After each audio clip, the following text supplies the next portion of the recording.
Well, good evening. I'm Alan Jackson, and welcome back to Nashville. Change is in the air, and this time the president has some help. Republicans in Congress who are finally tasting what it's like to be in the majority, a place where you can talk, present ideas, and actually make them happen.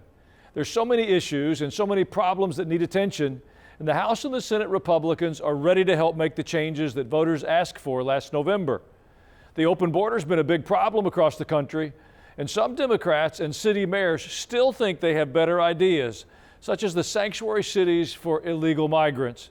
Well, at a recent House hearing, members questioned the mayor of Denver about his sanctuary city and all the problems that have come with it. In this case, the mayor was asked to explain the release of a known criminal, a man who'd stolen cars and assaulted people, and the committee wanted to know why the mayor hadn't turned the bad guy over to the federal authorities to be held or deported. The mayor thought it would be okay to release this man back into the public space. He gave federal law enforcement only a quick heads up before he let the man go. When ICE did catch up with him, the convict tried to attack them too. Listen to how the mayor tried to defend his actions. If you talk about sanctuary as a definition of shielding people from law enforcement, we do not do that. What we do is provide services. In this context, what we did is we coordinated the release. An officer got assaulted because of your policy, which says we're going to release him to, in your words, not mine, to the streets. They have to arrest him in the parking lot. They bring 6 officers when they could have had 1 or 2 just come in your facility, in the jail, and take the guy there. But you won't do it that way. Mayor Johnston proudly said that he'd let more than 1,000 such prisoners go free. So with that, I'd like to introduce tonight's guest from Capitol Hill, Congressman Buddy Carter from Georgia. Welcome back, Congressman. Thank you for having me. Well, you heard that exchange, so I want to ask you, isn't the mayor's job to protect the citizens of Denver more so than making excuses for criminals in Denver? Absolutely, and I really applaud Representative and Chairman Jim Jordan for the intriguing questions that he asked, because they need to be asked. I mean, look, these sanctuary cities are out of control, and the democratic control of these cities has resulted in just like in this case, in this example of people with criminal records being released. And probably the worst example that I can think of is what happened up in New York when the killer of Laken Riley was released. It should have been detained up there and went down to Athens, Georgia, and killed our own one of our own native people in Georgia, Laken Riley, and that should have never happened. And again, this is the example of these cities that are being run by these Democratic mayors, and they should be held accountable. The mayor of Denver should be held accountable, just as the mayor of New York City should be held accountable. Well, the open border has largely been shut down, but Tom Homan's asking for more support from Washington to get the tools he needs to weed out all the criminals and to send them back home. Do you think Congress is ready to help? Part of the reconciliation bill that we are currently in the midst of negotiating is going to address security at the border, and kudos to Tom Homan and the job that he's done. He's done an outstanding job, and you know, this was a mandate from the American people back in November that President Trump received, and they wanted to see a secure border. And now, in almost 45 days, President Trump has delivered the most secure border we've had in years and years, probably in decades. And, you know, apprehensions are down 93%. So he's delivering on his promises. Promises made, promises kept. Well, another big issue that the Democrats are pushing back on is the discovery of the vast waste, overspending, and fraud out of Washington, most noticeably from the USAID department. Listen to how one former official described how that agency worked. Our aid has created an international aid dependency. It's become international welfare. We need to put terms on these programs. The whole point of this is to help strengthen countries economically, politically, and become strong allies. We don't do that when we celebrate 30, 40, 50 years in a place. That means we are failing. The point of our jobs is to work ourselves out of a job. You know, prior to Trump taking office, I don't remember ever hearing about the outrageous spending going on here. Have you? do not remember it either, and it wasn't being uncovered until President Trump got in, until the Department of Government Efficiency started using 21st century technology to look at these kind of things. And that's what's amazing to me. I hear people all the time, oh my gosh, what are they doing? What they're doing is saving taxpayers' money. Whether you're a Republican or a Democrat, it's your money. Well, you should be appreciative of the fact that they're saving you money here and uncovering these things that should have never happened in the first place, but certainly shouldn't go on once we know about them. Well, I'm curious, there's a whole lot of things being discussed. I mean, shutting down the Department of Education, drastically reducing the IRS. You think those are good ideas? I do think those are good ideas. I think education should be back to the states, and the decisions made at the local level were much better than decisions made in Washington, D.C. That's why I think that the education of our children should be the responsibility of the states, and I applaud the president for what he's trying to do there. And certainly some of the findings that we are having as a result of DOGE are leading us to understand better what is the role of federal government. How did we evolve into what it is, this bloated bureaucracy that it is now? That was never the intention of our forefathers, and they must be rolling around in their graves after seeing what's going on here. And I just applaud the president for what he's trying to do to get this under control. When we come back, Congressman Carter will tell us about his idea for what's called the fair tax. It could save money and make tax paying more fair for everyone. I'll be right back.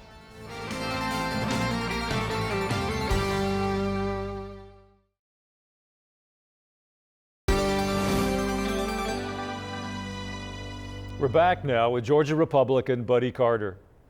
You have a very interesting idea for saving money, both on the federal level and in households across the country. It's the Fair Tax Act that does away with the IRS and federal income taxes and puts in place a national sales tax. Tell us how this fair tax would work and whether you think this might be the time to get it approved, especially given that the president would love to do away with the IRS and make things easier for taxpayers.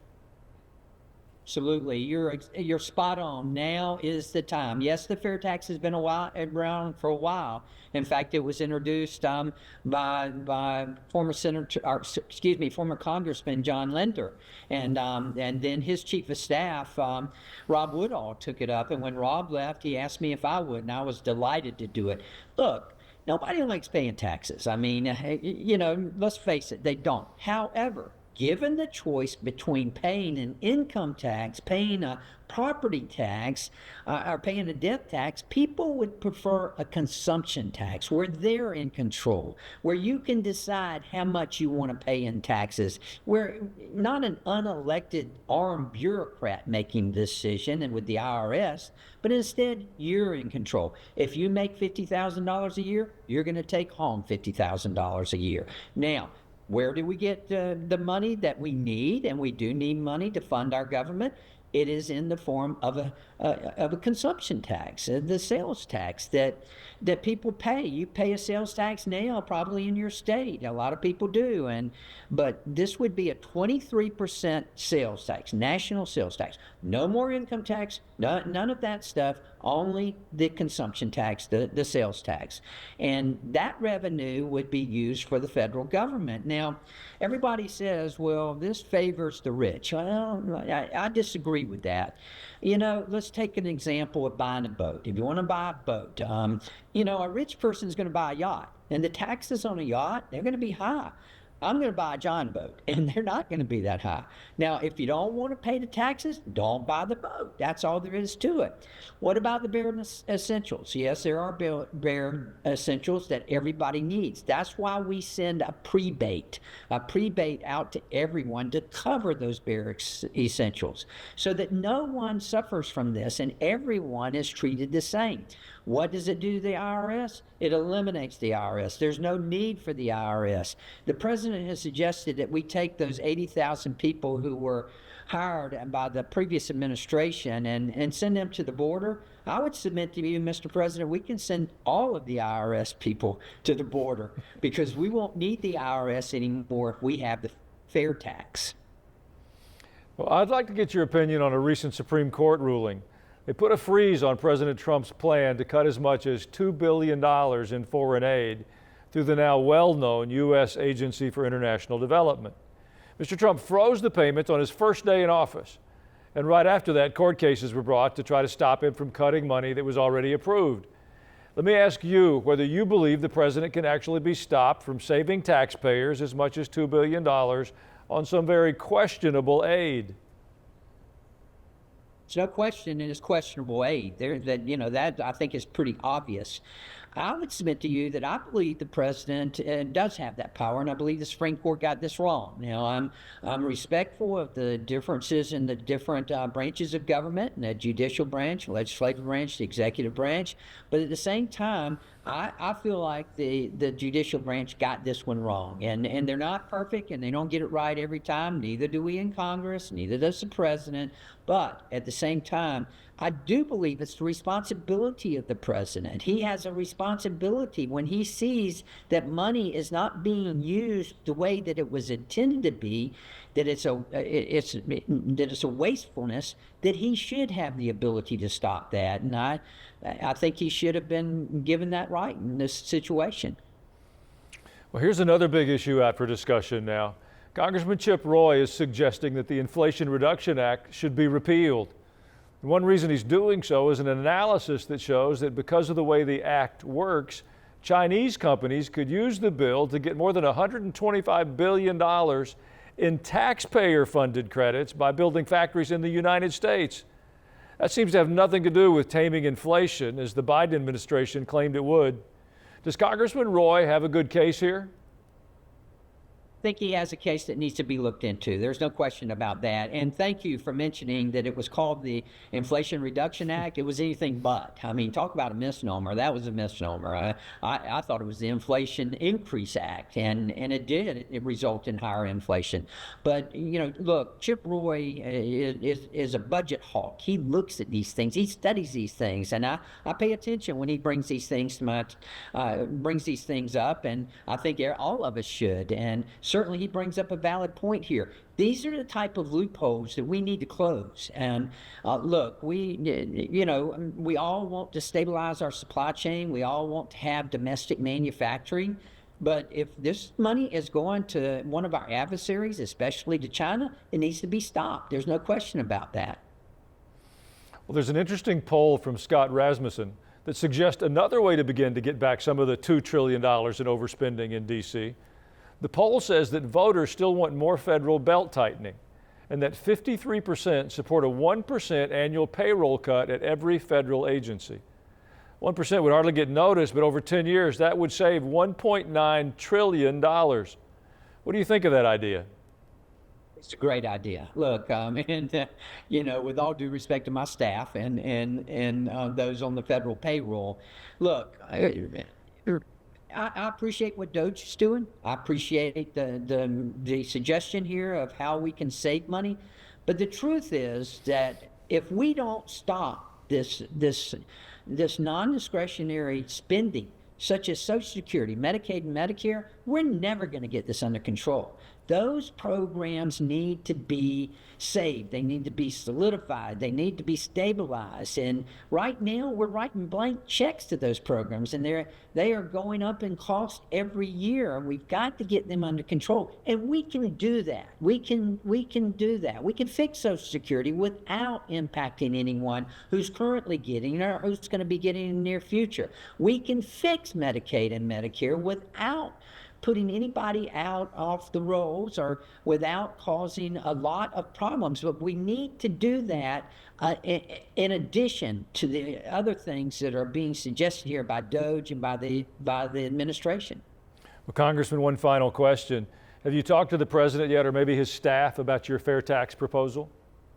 Have, and we need to get that before the Ways and Means Committee. As you know, the Ways and Means Committee is the tax committee, and I hope they'll give us a hearing about it. The president is very interested in a consumption tax and seeing what it would do, and I hope to be able to discuss this with him even more.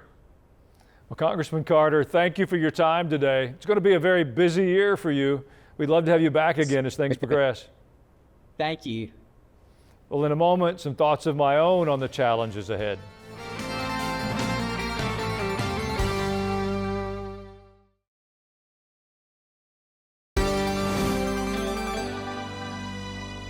I'm encouraged to see the pulling back of the curtain by this new administration, exposing unimaginable waste and fraud that's apparently been happening for years. Billions of dollars have been spent recklessly over the years. Unfortunately, we just didn't pay enough attention to all the foolish things that our taxpayer money was being allocated toward. While people consistently shouted at us, they told us to shut up and stay in the shadows, that our government was busy spending billions of dollars on an ideology that opposed our biblical worldview. They say the separation of church and state. Yet if you reviewed the expenditure of dollars by the United States in recent years, I think you'd be quite convinced that we had a religion, a worldview that wouldn't be Christianity. We just assumed that those in leadership, regardless of political affiliation, would be good stewards of the people's money and have our best interest at heart. We were the proverbial frog in the kettle. So I'm grateful that this administration and many in Congress, like Representative Buddy Carter, are taking steps to determine the best way to get our nation's financial house back in order. That's good stewardship. Well, I have a question for you. Do you know that you're a steward as well? You don't have to be elected to Washington to understand stewardship responsibilities. Psalm 24:1 says, "The earth is the Lord's and everything in it, the world and all who live in it." Whatever happens to come under our personal authority, in fact, belongs to God. It all belongs to Him. It's His time, it's His talent, it's His treasure. We're just temporary stewards of what we think we own. When we begin to understand that the same God who loves us and wants good things for us owns all the resources, we realize we can trust Him to meet our needs. This is actually a very freeing notion if we can just take it to heart. So let's honor God with our heart and our resources and ask Him for the wisdom to order our lives in such a way that we may be found faithful and His greatest blessings may then come to us. If we'll do that, I promise there's more reasons for hope than despair. I'll be back in just a moment with your emails.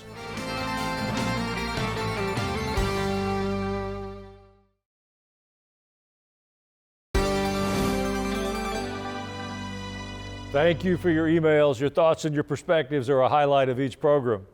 Andrea B. wrote, "Thank you once again for educating the public about what's really going on in this world. Please continue to do so. People need to know the truth." Well, Andrea, I'm reminded that Pontius Pilate famously asked, "What is truth?" I think we're still asking 2 millennia later. And together, I believe we can find it. Honor C. emailed, While listening to Merit TV News, I'm hearing they claim no way of cutting back on Medicare and Medicaid programs. There is huge waste in both programs. As they dig deeper, I'm absolutely certain they'll find what they're looking for. As a recipient of Medicare, I've received numerous calls each year under Biden-Harris from providers offering reward dollars in the form of cash deposits on a credit card. There's plenty of waste and fraud and unnecessary spending that can easily be done away with. I think identifying the waste and fraud is a wonderful idea. It's difficult in the current political environment because there's so much fear continually sown into our hearts that the government's going to cut programs that are essential to so many's well-being. We need to pray and pay attention. And finally, a viewer on YouTube commented, President Trump stated that the IRS will be sent to the U.S. southern border to assist the Border Patrol. I would comfortably say that the IRS become a team player or face the next furlough option. Well, I think what's happening in the IRS these days bears attention. There's something a bit stunning about seeing the auditors being audited. Pay attention and we'll see what happens. I want to thank you for taking time to watch the program, and if you miss it in real time and you don't DVR it, you can go to YouTube every evening. The address is on the screens. If you do, subscribe and like it. It'll help other people find it, and we can share this message more broadly. Make sure you send your emails to comments@alanjacksonnow.com. And from all of us here in Nashville, thank you for joining us tonight, and have a wonderful evening.